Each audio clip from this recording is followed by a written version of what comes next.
Auzubillahiminash-shaytanir-rajeem. Bismillahir-rahmanir-rahim. Today we are going to discuss hemolytic anemia. It's a general discussion on hemolysis.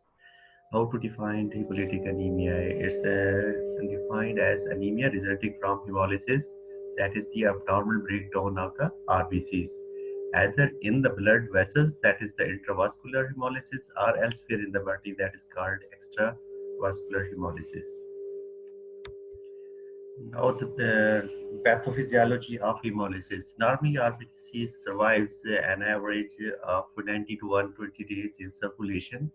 About 1% of the human red blood cells break down each day, and the spleen is the organ to remove old and damaged RBCs. Normally, the breakdown and the removal of RBCs from the circulation is matched by the production of the new RBCs in the bone marrow. In conditions where the rate of RBCs breakdown is increased, body initially compensates by producing more RBCs. However, when the breakdown of the RBCs exceed the rate of the production, anemia develops, and the bilirubin production leads to jaundice and dark brown color of the urine. This is the briefly the how the hemolysis occurs and anemia occurs. Now, what are the causes of hemolytic anemia?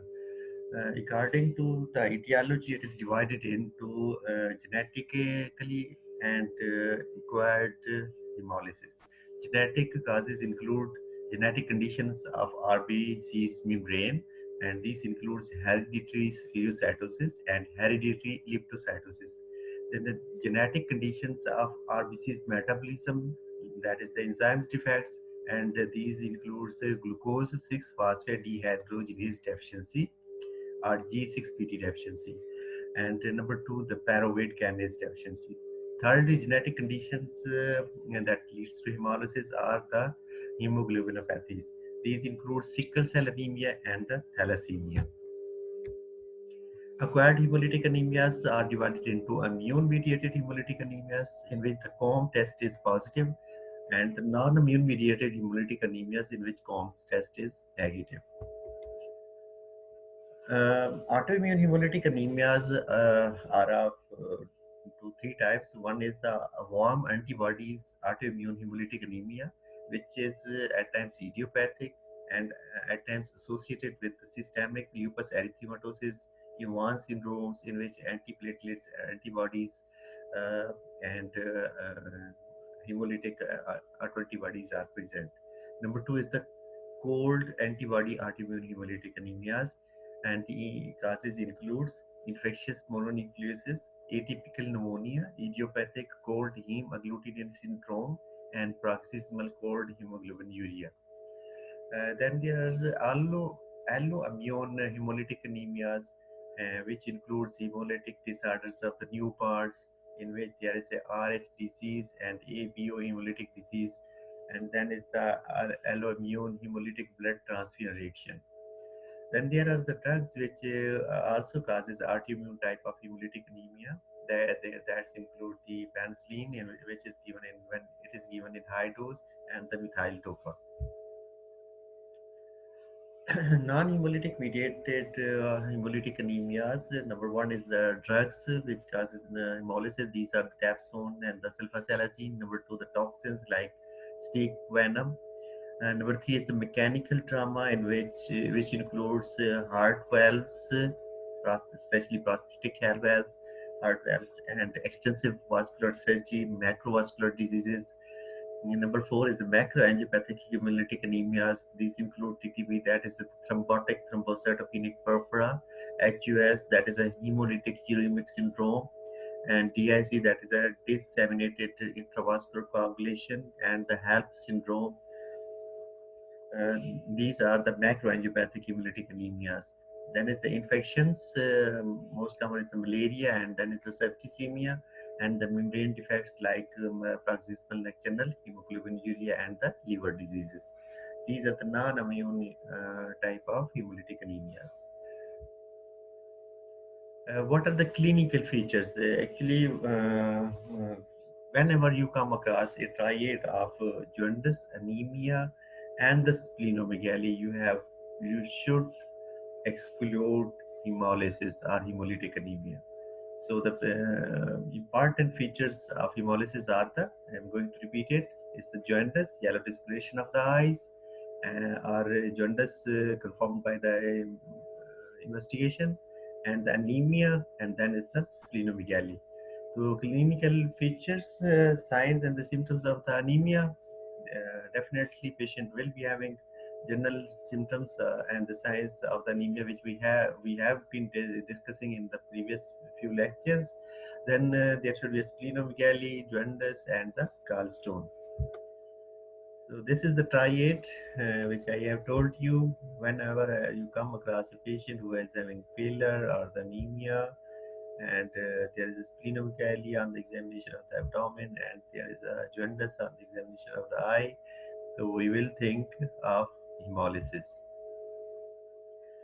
Now the differential diagnosis, this include the infective hematopoiesis, is sometimes as misdiagnosed as the hemolysis. Why? Because clinically these conditions may share many features of hemolysis. And number two, the red blood cells breakdown occur before a fully developed red blood cell is released into the circulation, for example in thalassemia. So this is called the ineffective hematopoiesis. Megaloblastic anemia due to vitamin B12 and folic acid deficiency, which we have already discussed, due to the megalovielocytes, we take them as an abnormal cells, and there is a hemolysis. So these are the two strong differential diagnoses: ineffective erythropoiesis and number two, megaloblastic anemia. What are the investigations? Investigations include, first of all, we will go for the CBC, blood complete examination, in which we will found that there is a decreased hemoglobin level, and there may be a macrocytosis. Um, and when we will go for the peripheral smear examination, there will be the schistocytes. These are the fragments of the red blood cells on the peripheral smear.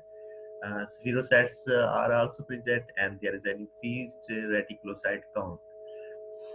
Then we will go for the LFTs, and in which there will be unconjugated hyperbilirubinemia, and LDH will level will also be raised, and there is a decreased haptoglobin level. And then we will go for the COMB test, the direct COMB test positive in autoimmune hemolytic anemias, and it will be negative in non-autoimmune type of hemolytic anemias. That is we will check the hemosiderin level and urobilin level in the urine. That indicates that the patient is having intravascular hemolysis. So these are the basic investigations which we have to do in every patient of hemolytic anemia. This is the peripheral smear examination. You can see over here. Okay, and these are the schistocytes, fragments of the RBCs. When the RBCs are broken down in the spleen, so the fragments of the RBCs at times they escape the spleen and they come into the circulation, and they are seen in the peripheral smear examination. This is the characteristic feature of hemolysis on the peripheral smear examination. How will you treat the hemolytic anemia?